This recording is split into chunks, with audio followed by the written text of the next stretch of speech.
साथियों नमस्कार। साथियों, जैसा कि आप सुन रहे हैं, हमारे प्रधानमंत्री मोदी लगातार देश को अलग अलग तरह से गाइड कर रहे हैं कि हमें फ्यूल बचाने पर जोर देना चाहिए, 1 साल तक गोल्ड नहीं खरीदना, हमें वर्क फ्रॉम होम करना चाहिए, केमिकल फर्टिलाइजर्स या यूरिया जो खरीदते हैं उसको कम से कम खरीदने का प्रयास करना चाहिए। और अब तो उन्होंने लेटेस्ट कहा है कि जितना हो सके जो बच्चे कोरोना काल में ऑनलाइन स्टडीज़ से काम चला पा रहे थे वो अब स्कूल ना जाएं, ऑनलाइन स्टडीज़ ही करें। साथ ही एक खबर और आ रही है सरकार की तरफ से कि भाई हमारे पास 60 दिन का स्ट्रेटेजिक रिजर्व रखा है, फ्यूल की चिंता ना करें। 60 दिन का हमारे पास एलएनजी रखा है, 45 दिन का एलपीजी रखा है। अब सवाल ये उठता है कि ये जो रिजर्व्स हैं ये तो 2 महीने पहले भी ऐसे ही थे, तब भी आप कह रहे थे 60 दिन का बचा हुआ है, अब भी यही कह रहे हो, यानी अभी तक आपने रिजर्व्स का तो इस्तेमाल किया ही नहीं है। और जब रिजर्व तक नौबत नहीं पहुंची है, इसका मतलब हमारे पास उतना फ्यूल आ रहा है कि हमारा काम चलता रहे। हो सकता है कि थोड़ी बहुत कहीं कम भरता हो रहा हो, लेकिन वो कम भर्ती जितना भी हो रहा है उसको मैनेज कर पा रहे हैं, क्योंकि ऐसा कोई संकट अभी तक देखने को मिला नहीं।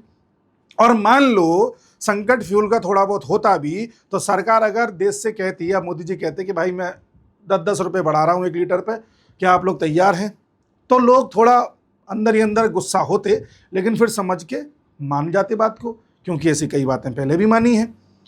लेकिन अचानक सरकार द्वारा ऐसी बातें कह देना जैसे कितनी बड़ी आफत आ गई। घर से मत निकलना, काम पे वर्क फ्रॉम होम ही करो अगर हो सकता है तो, बच्चे अगर घर से पढ़ सकते हैं तो घर से ही पढ़ें, केमिकल फर्टिलाइजर्स कम से कम खरीदो। अगर किसान केमिकल फर्टिलाइजर नहीं खरीदेगा तो एकदम से खेती उतनी नहीं हो पाएगी इतनी पहले हो पा रही थी। और हर एक किसान इतना जागरूक नहीं होता कि वो एकदम से किसी दूसरे माध्यम पर पहुंच जाए और अपना काम उतना ही चला ले जितना पहले चल रहा था। तो आपने किसानों को, बच्चों को, काम करने वाले लोगों को, है ना, महिलाओं को जो सोना खरीद रही हैं या जो विदेश जाना चाहते हैं उनको, सबको रोक सा दिया है। क्या ऐसी स्थिति है भारत की? फिर मैंने सर्च किया कि दुनिया में ऐसी स्थिति किसी और देश की भी है, तो पाकिस्तान की है, वो तो पहले दिन से थी, उसको तो छोड़ दो, वो देश ही नहीं है। फिर मैंने देखा चाइना इस पर विचार कर रहा है, वियतनाम विचार कर रहा है, फिलीपींस और ये आपका थाईलैंड ये भी विचार कर रहा है। कहीं कहीं थोड़े थोड़े से इन्होंने रिस्ट्रिक्शंस लगाए हैं, पर ऐसा रिस्ट्रिक्शन जैसा भारत में लग रहा है मैंने तो कहीं नहीं देखा।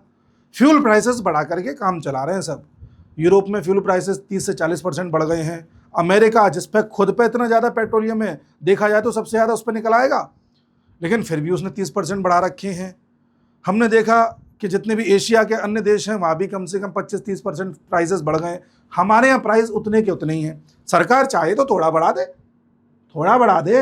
100 रुपये लीटर पेट्रोल मिल रहा है, मान लेते हैं 10% बढ़ा दे, 110 का मिल जाएगा। बट ऐसे घोषणाएं करना, फिर मैंने दिमाग दौड़ाया, मुझे लगा कि ये बात कुछ और भी हो सकती है। तो आज इस वीडियो के माध्यम से आपसे यही एक चर्चा करनी है कि क्या हम किसी और चीज़ की तैयारी कर रहे हैं। मे बी, मुझे नहीं पता, मैं सिर्फ कुछ डॉट्स लेकर के आया हूँ जिन्हें कनेक्ट करेंगे तो थ्योरी आपके सामने आएगी। देखिए, मोदी जी हाल ही में सोमनाथ बाबा के दर्शन करने गए थे। सोमनाथ हमारा वही मंदिर है जिसको सबसे ज़्यादा लूटा गया था।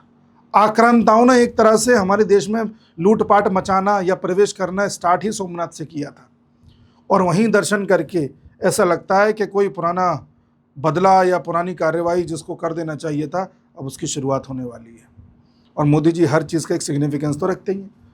तो एक आइडिया यहाँ से मुझे लगा, और वहाँ पर कुछ हमारी एयरफोर्स ने एक्सरसाइजेस भी करके दिखाई, मोदी जी ने बैठ करके देखा भी।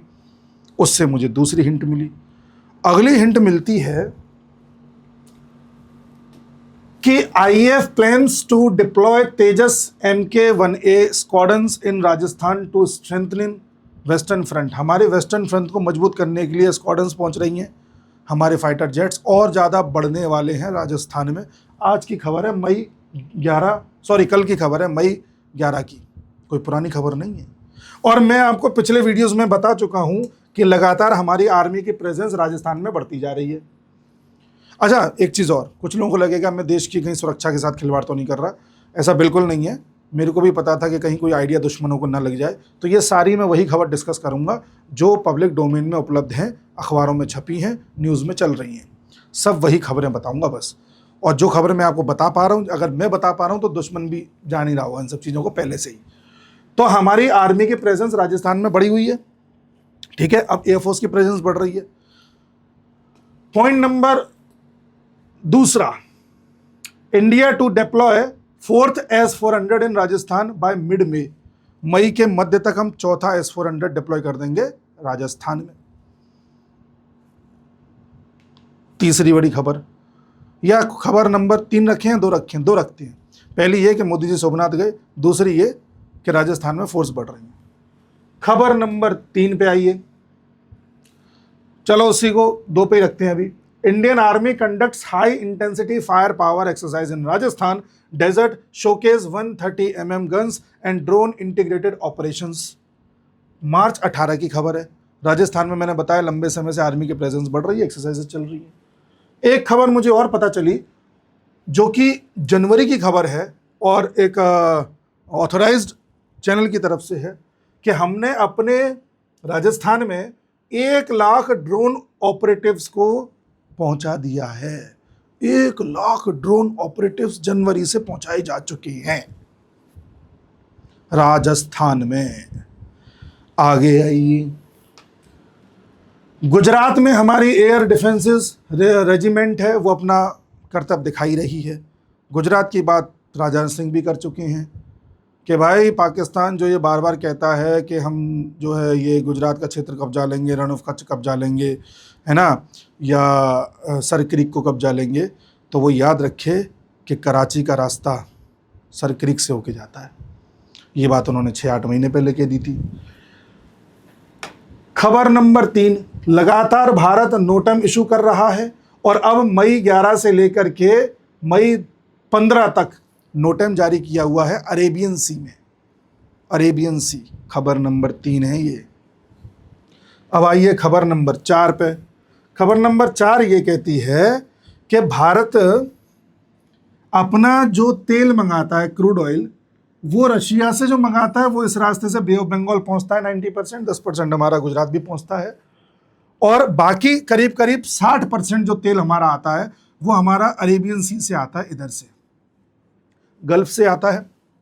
ये गल्फ जहां स्ट्रेट ऑफ हॉर्मुज अभी बंद चल रहा है, स्ट्रेट ऑफ हॉर्मुज से जहां पहले एक दिन में 115 शिप्स गुजरते थे, वहां एक दिन में अब 9 से 10 शिप गुजर रहे हैं बस। तो आपको नहीं लगता कि ये बड़ा अच्छा मौका है कि यहां से शिप्स उतने आ नहीं रहे हैं? और ठीक है, और मान लो कल को हम बलूचिस्तान को आज़ाद कराने के लिए नेवी की यहाँ पर कार्रवाई करवाएं, तो जाहिर सी बात है कि हमें एक पोर्शन चाहिए होगा अरेबियन सी का, जहाँ से हम कोई जहाज़ गुजरने ना दें। तो हो सकता है कि हम कहीं और से जो तेल मंगा रहे हैं, जो हमने स्ट्रेट ऑफ हॉर्मुज से मंगाते थे पहले, करीब हमारा 50-60% तेल यहाँ से आता था, जिसको हमने कट करके अब यहाँ 25-30% तेल ही हमारा यहाँ से आ रहा है। बाकी हम मंगा रहे हैं ब्राज़ील से, वेनेजुएला से, यूएसए से, तो वो भी अरेबियन सी के रास्ते ही आता है। कल को हम पाकिस्तान पर कोई कार्रवाई करें तो हो सकता है अरेबियन सी का एक बड़ा हिस्सा नेवी द्वारा ऑपरेशंस में लगा रहे और हमारे जहाज ना आ पाए। हो सकता है तेल की कमी हो जाए, क्या पता उसकी तैयारी की जा रही हो। इसीलिए बच्चों को स्कूल जाने से रोका जा रहा है, लोगों को काम करने से रोका जा रहा है। काम मतलब वर्क फ्रॉम होम कहा जा रहा है। हो सकता है इसकी तैयारी हम कर रहे हों। अगला पॉइंट, तो ये मैंने वजह नंबर 4 बताई। वजह नंबर 5, पाकिस्तान को बचाने के लिए अमेरिका हमेशा तैयार रहता है, लेकिन अमेरिका भी उलझा हुआ है बुरी तरह से यहाँ पर, तो ये भी अच्छा मौका है। वजह नंबर 6, अफगानिस्तान के ऊपर पाकिस्तान ने अटैक किया था, अफगानिस्तान के अस्पताल पे, याद कीजिए कई लोग मारे गए थे, और अफगानिस्तान बात बात पे बदला ले लेता है तुरंत, उसका बदला अभी तक लिया नहीं है, पेंडिंग है। तो वजह नंबर 6 कि तुम यहाँ से भी रेल दिए जाओगे। वजह नंबर 7 पर आइए। वजह नंबर 7 ये कहती है, ये नोटम देखो 11 से 15 तक है, मैंने आपको बताया है ये क्षेत्र में, ठीक है। यहाँ पर इंडियन नेवल एयरक्राफ्ट और शिप फायरिंग एक्सरसाइजेज होंगी। हॉर्मुज वाला मैंने आपको बता दिया कि हमने बहुत कटौती यहाँ से कर दी है। और वजह नंबर 7 है ना कि 6 है जो भी है, आसिम मुनीर ने अभी 2 दिन पहले फिर से हमें धमकी दी है कि ऑपरेशन सिंदूर हमारा 1 साल हो गया, कि अब अगर दुश्मन ने कोई भी हिमाकत की, यानी उसके लिए दुश्मन हमें, कोई भी हिमाकत की तो इस बार परिणाम लिमिटेड नहीं होगा, अनलिमिटेड होगा, ऐसा उसने कहा है। पिछली बार उसने इस तरह से जब धमकी दी थी तो उसने पहलगाम करवा दिया था, तो कहीं ये हिमाकत ना कर दे। ऑपरेशन वजह नंबर 7, पाकिस्तान इस समय पानी के बहुत बड़े क्राइसिस से जूझ रहा है। इंडस वाटर ट्रीटी जो थी वो हमने कैंसिल कर दी थी, तब से पाकिस्तान में पानी की लगातार कमी हो रही थी।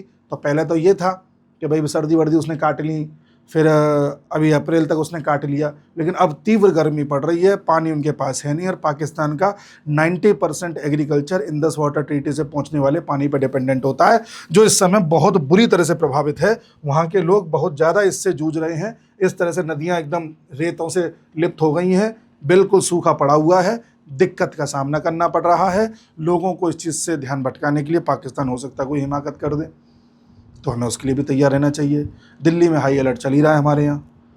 पटना में आज देखा गया है कि मॉक ड्रिल हो रही है, एक तरह से सायरन बजाई जाएंगे 14 तारीख को।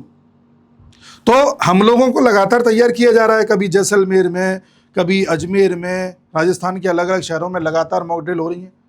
लगातार लोगों को आगाह किया जा रहा है साइरेंस के जरिए। पिछले 1-1.5 महीने से हम देख रहे हैं, छुपी हुई खबर नहीं है ये। ऐसा तो है नहीं कि मैं कोई इंटेलिजेंस से खबर लेकर के आया हूँ। तो ये भी एक बड़ी वजह है। उसके अलावा हम देख रहे हैं कि पीएम मोदी लगातार सीसीएस की मीटिंग्स कर रहे हैं। मीटिंग तो उस नाम पे करिए कि हमें ये देखना है कि वेस्ट एशिया में जो कॉन्फ्लिक्ट है उसकी वजह से हमें क्या क्या दिक्कतें आनी है, उससे निपटने के लिए हम मीटिंग कर रहे हैं। यार मुझे ये बात पच नहीं रही, पता नहीं क्यों। हो सकता है मैं गलत हूँ, मेरे वीडियो में जो कुछ बताया मैंने ऐसा कुछ ना हो, 1% ना हो, बट मुझे नहीं लगता कि हमारा देश इतनी बुरी स्थिति में है कि इतनी रुकावटें लगा दी गई हैं। अब केमिकल फर्टिलाइजर वाली बात, गोल्ड वाली बात, क्या है क्या नहीं है नहीं पता। बट अच्छा एक चीज़ और, क्या कह रहे हैं कि डॉलर बाहर ना चला जाए। डॉलर बाहर ना चला जाए, हम पे $690 बिलियन का फॉरेन एक्सचेंज रिजर्व है। 690, 700 मान लो। 2013 की बात है, पी चिदम्बरम जो उस समय फाइनेंस मिनिस्टर थे, उन्होंने ये कहा था कि कोई भी गोल्ड ना खरीदे, तेल कम से कम यूज़ करें, पेट्रोल। उस समय हमारा फॉरेक्स $300 बिलियन के आसपास था। तो तब इतना कम था, लेकिन फिर भी लोग नॉर्मल चलते रहे, कोई दिक्कत आई ही नहीं थी। चिदम्बरम ने जरूर कह दिया था। और उस समय तो हमारे पास बहुत बड़े अर्थशास्त्री पीएम थे, अर्थशास्त्री फाइनेंस मिनिस्टर थे, फिर भी ये बातें कहते थे कि गोल्ड मत खरीदो, गोल्ड मत खरीदो। और अब तो उसकी तुलना में बहुत ज़्यादा फॉरेक्स है, बहुत ज़्यादा गोल्ड है, और मैं देख रहा हूँ सरकार तो उल्टा गोल्ड खरीद रही है पिछले 4 साल से दे दनादन। तो क्या मतलब है नहीं पता। अजीत डोभाल साहब अभी कुछ दिन पहले गए थे यूएई में, मैंने वीडियो बनाया था, और यूएई के जस्ट बाद 2-3 दिन बाद वो सऊदी में गए थे यात्रा करने। और अभी वियतनाम के राष्ट्राध्यक्ष आए थे तो उनका स्वागत किया, उनसे बातचीत करिए। अजीत डोभाल साहब लगातार यूएई और सऊदी से बातचीत कर रहे हैं। और यूएई सऊदी 2 बड़े देश ऐसे हैं, जब भी हम कोई बड़ा एक्शन लेते हैं जिसमें कोई मुस्लिम एंगल आ रहा होता है तो हम एक बार इनसे भी बात करते हैं। जैसे धारा 370 कश्मीर में मटा रहे थे तो हमने एक बार सऊदी से बात करी थी, उसे कॉन्फिडेंस में लिया था। इसलिए नहीं कि उससे डरते हैं, इसलिए कि जब दुनिया में पाकिस्तान का साथ देने की बारी आएगी तो सऊदी पाकिस्तान का साथ न दे। तो हमने उसे कन्विंस किया था कि हम क्यों हटा रहे हैं। तो ये भी एक बड़ी वजह है। तो आपको नहीं लगता कि ये राइट टाइम है कि हम बलूचिस्तान को आज़ाद करा दें? मुझे तो लगता है, बाकी सरकार को मुझसे ज़्यादा लगता होगा कि कब करना है कब नहीं करना। स्थितियाँ तो अभी ऐसी ही बन रही हैं, समझ रहे हैं आप। तो ये अभी तक मेरे को पता चल रहा है, बाकी आप एक बार अपना इनपुट दें। आपको क्या लगता है, क्या ये वास्तव में वेस्ट एशिया से हम इतने प्रॉब्लम में घिर गए हैं कि हमें ये सारे स्टेप्स लेने पड़ रहे हैं, या कहानी कुछ और है? इसके अलावा भी कोई तीसरी कहानी भी हो सकती है, क्या होगी मुझे नहीं पता। देखते हैं, मिलते हैं अगले वीडियो में। तब तक के लिए नमस्कार।